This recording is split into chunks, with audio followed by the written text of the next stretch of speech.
यशायाह भविष्यवक्ता की पुस्तक अध्याय 30। यशायाह अध्याय 30। यहोवा की यह वाणी है कि हाय उन बलवा करने वाले लड़कों पर जो युक्ति करते तो है परंतु मेरी ओर से नहीं, और वाचा बांधते तो है परंतु वह मेरे आत्मा की सिखाई हुई नहीं, और इस कारण पाप पर पाप बढ़ाते हैं। वे मुझसे बिन पूछे मिस्र को चले जाते हैं कि फिरौन के शरण स्थान से बलवान हो और मिस्र की छाया में शरण ले। फिरौन का शरण स्थान तुम्हारी आशा के टूटने का और मिस्र की छाया में शरण लेना तुम्हारी निंदा का कारण होगा। उसके हाकिम सोअन में तो आए हैं और उनके दूत अब हानेस में पहुंचे हैं। वे सब एक ऐसी जाति के कारण लज्जित होंगे जिससे उनका कुछ लाभ न होगा, और वह सहायता और लाभ के बदले लज्जा और नामधराई का कारण होगी। दक्षिण देश के पशुओं के विषय भारी वचन। वे अपनी धन संपत्ति को जवान गधों की पीठ पर और अपने खजानों के ऊँटों के कुबड़ों पर लादे हुए संकट और सकेती के देश में होकर, जहाँ सिंह और सिंहनी, नाग और उड़ने वाले तेज विषधर सर्प रहते हैं, उन लोगों के पास जा रहे हैं। उससे उनको लाभ न होगा, क्योंकि मिस्र की सहायता व्यर्थ और अकारत होगी। इस कारण मैंने उनको बैठी रहने वाली रहब कहा है। जब अब जाकर इसको उनके साथ पत्थर पर खोद और पुस्तक में लिख कि यह भविष्य के लिए सदा सर्वदा तक बना रहे, क्योंकि वे बलवा करने वाले लोग और झूठ बोलने वाले लड़के हैं, जो यहोवा की शिक्षा को सुनना नहीं चाहते। वे दर्शियों से कहते हैं कि दर्शी का काम मत करो, और नबियों से कहते हैं कि हमारे लिए ठीक नबूवत मत करो। हमसे चिकनी चुपड़ी बातें बोलो, धोखा देने वाला नबूवत करो। मार्ग से मुड़ो, पथ से हटो, और इस्राएल के पवित्र को हमारे सामने से दूर करो।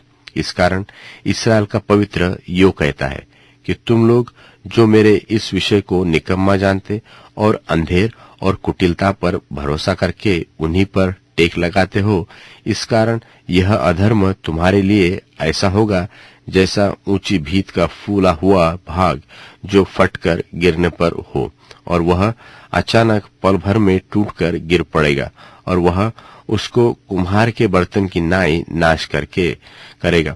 उसे ऐसा चकनाचूर करेगा कि उसके टुकड़ों में से एक ठिकरा भी न मिलेगा।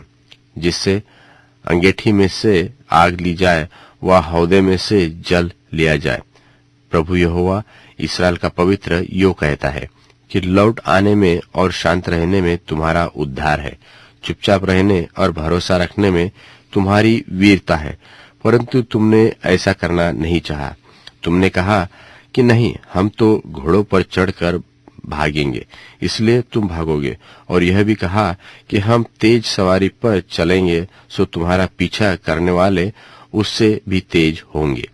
एक ही की धमकी से 1000 भागोगे, और 5 की धमकी से तुम ऐसा भागोगे कि अंत में तुम पहाड़ की चोटी पर के डंडे व टीले के ऊपर की ध्वजा के समान, जो चिन्ह के लिए गाड़े जाते हैं, रह जाओगे। तो भी यहोवा इसलिए विलंबित होगा कि तुम पर अनुग्रह करे, और इसलिए ऊंचे पर चढ़ेगा कि तुम पर दया करे, क्योंकि यहोवा न्यायी परमेश्वर है। क्या ही धन्य है वे सब जो उस पर आशा लगाए रहते हैं।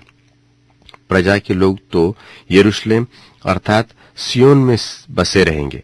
तू फिर कभी न रोएगा। वह तेरी दोहाई सुनते ही तुझ पर निश्चय अनुग्रह करेगा। वह सुनते ही तेरी मानेगा, और चाहे प्रभु तुम्हारी रोटी की कमी और जल की तंगी करे, तो भी तुम्हारे उपदेशक फिर न छिप जाएंगे, और तुम अपनी आंखों से अपने उपदेशकों को देखते रहोगे।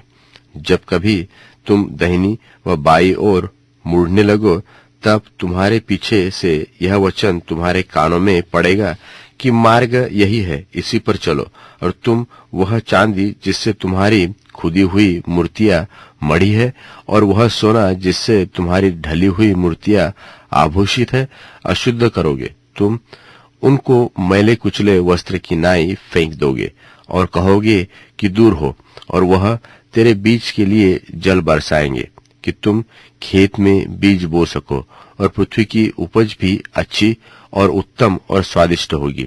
और उस समय तुम्हारे जानवरों को लंबी चौड़ी तराई मिलेगी। बैल और गधे जो तुम्हारी खेती के काम में आएंगे, वह सूप और डालिया से फटता हुआ स्वादिष्ट चारा खाएंगे। और उस महासंहार के समय जब गुम्मट गिर पड़ेंगे, सब ऊंचे ऊंचे पहाड़ों और पहाड़ियों पर नालियां और सोते पाए जाएंगे। उस समय यहोवा अपनी प्रजा के लोगों का घाव बांधेगा और उनकी चोट चंगा करेगा। तब चंद्रमा का प्रकाश सूर्य का सा हो जाएगा और सूर्य का प्रकाश 7 गुना होगा, अर्थात 8वारे भर का प्रकाश एक दिन में होगा। देखो, यहोवा दूर से चला आता है, उसका प्रकोप भड़क उठा है और धुएं का बादल उठ रहा है। उसके होठ क्रोध से भरे हुए और उसकी जीभ भस्म करने वाली आग के समान है, और उसकी सांस ऐसी उमड़ने वाली नदी के समान है जो गले तक पहुंचती है। वह सब जातियों को नाश के सूप से फटकेगा और देश देश के लोगों को भटकाने के लिए उनके जबड़ों में लगाम लगाएगा।